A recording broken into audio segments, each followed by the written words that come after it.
In today's episode, a trailer will do yoga. A F1 car will be an instrument. And someone's dad will be cool.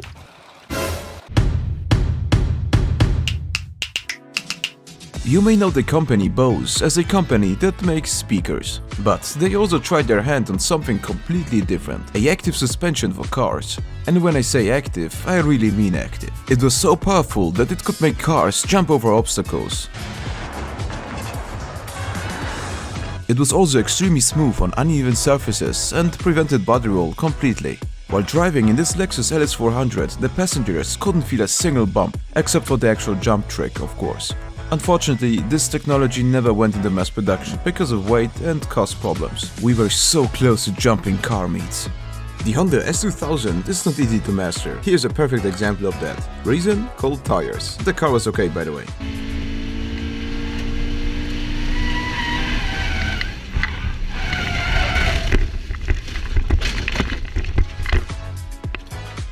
Call me crazy, but some diesel lorries, or trucks, whatever you call them, sound better than Lambos and Ferraris. I mean, they almost cost the same amount of money, but only one of them can transport more than a toothbrush.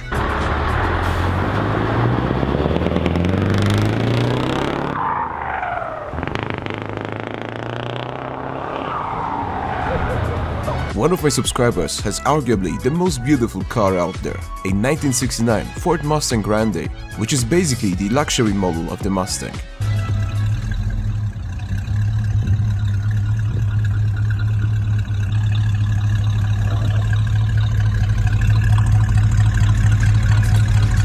The slightest mistake can completely ruin your project car. A little bit too fast at the corner entry and your car goes from a Japanese classic to a spare parts supplier.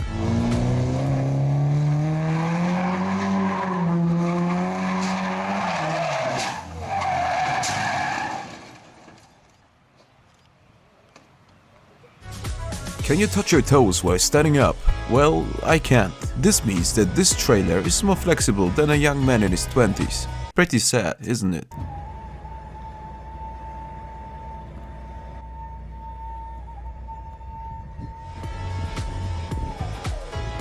Drag racing cars are impressive at any scale, no matter if it's a car where you can sit inside or a RC car.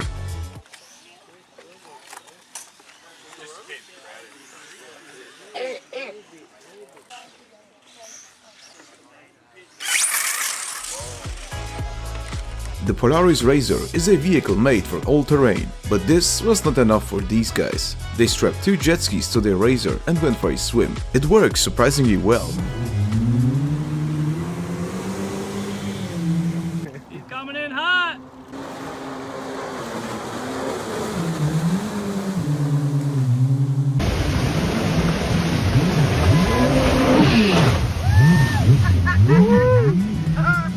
Chip shortages will lead to less products on the market, so logically it is time to try to maintain older stuff. To replace Bluetooth speakers, I suggest using old Formula 1 cars.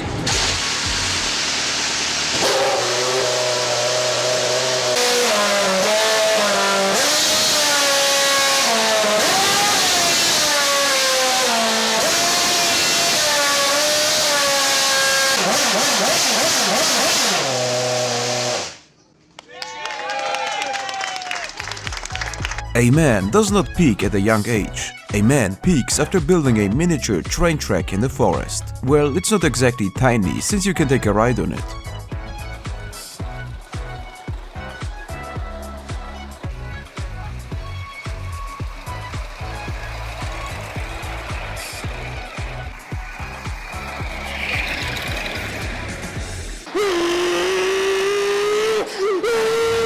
Here's a machine that you would never expect to have drag racing tires. A combine harvester. I was a tiny bit disappointed in the speed at first, but come on, it is a combine harvester. Also, with rear wheel steering, it seems like a nightmare to steer at higher speeds.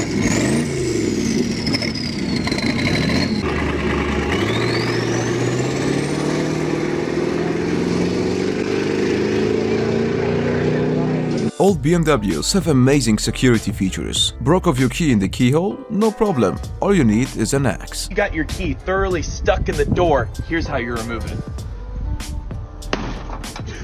Alright, now that you have your access hole, you can find the little locking pin in here, and then boom, doors open. Somehow, I missed the launch of the Lamborghini SIAN. It is the first ever hybrid Lambo, and the combination of the V12 engine with an electric motor makes it the most powerful Lamborghini ever built. The looks, in my opinion, a bit too aggressive in the rear, but the front is much better. What do you think?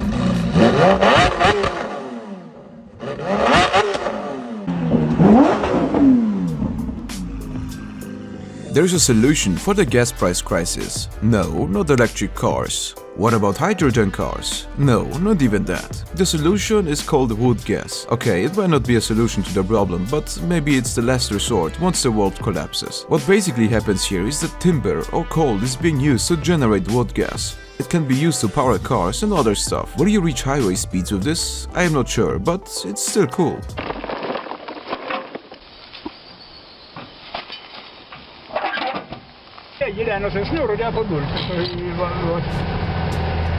This is one of the worst Formula 1 races in history. And interestingly, the bad stuff happened mostly before the race. Not only did a mechanic die after being hit by a car in the pit lane in the first practice session, but also a protest for safety by the drivers and mechanics caused delays. When the time to race finally came, the formation lap had to be repeated 3 times. And during one of the attempts, a driver stalled his car. His mechanic tried to start the engine, but then disaster struck.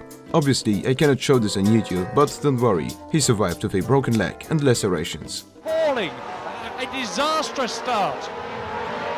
And the poor unfortunate Siegfried Starr is beside himself with agitation. Normal rotary cars have around 2 rotors per engine, but some people like to have more of them. This is the first ever 6-rotor engine built. With almost 4 liters of displacement, it can produce 1000 horsepower at the flywheel, without any turbo or supercharger.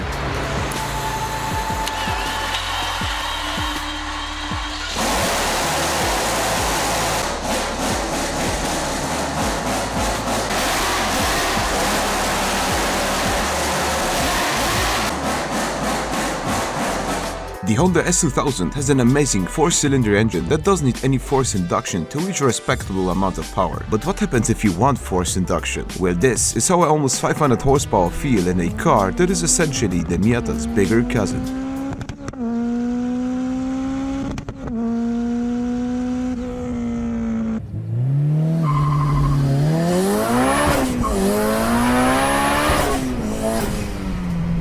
A few episodes ago, you saw a crazy modified chopper. As it turns out, there is more of them. They may be not as crazy, but they look a lot more drivable. I'm not sure about the visibility though.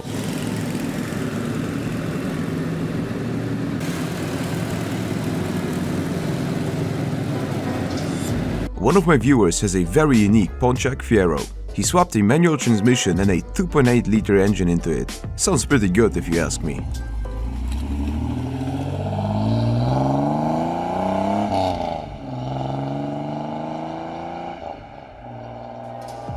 What do you need to drive in deep snow? Skis? Massive tires? 4-wheel drive? Chains? No, all you need is determination.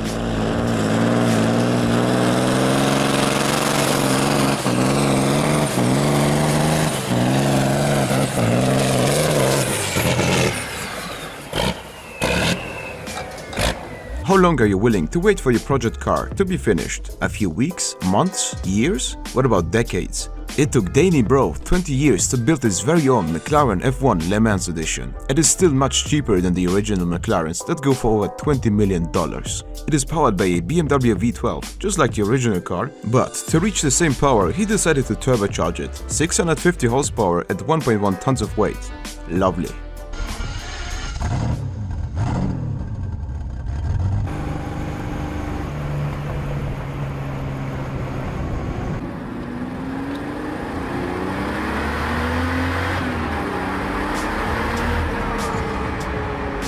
Guess this car by the sound.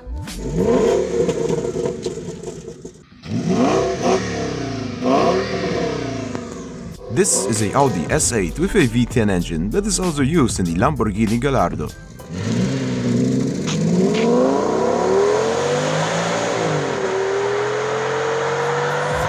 This is not really a car-related video, but it still surprised me how powerful tornadoes are. I expected cars to be thrown on the side or just slide a bit, but in reality they get literally thrown away like they're made of paper.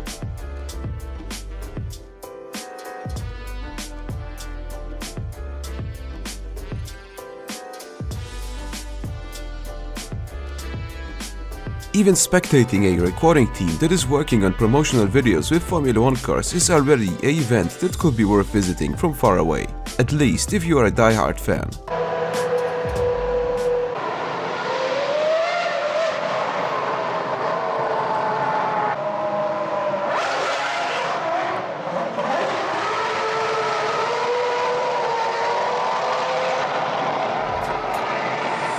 Motorcycle riders know that the smallest mistake can turn them into red mist smeared across the asphalt. Some of them decide to go even further and reduce themselves to atoms. With his new 2022 Suzuki Hayabusa, this guy almost reached 300 km an hour. Don't do that on public streets, by the way. Stay on the racetrack.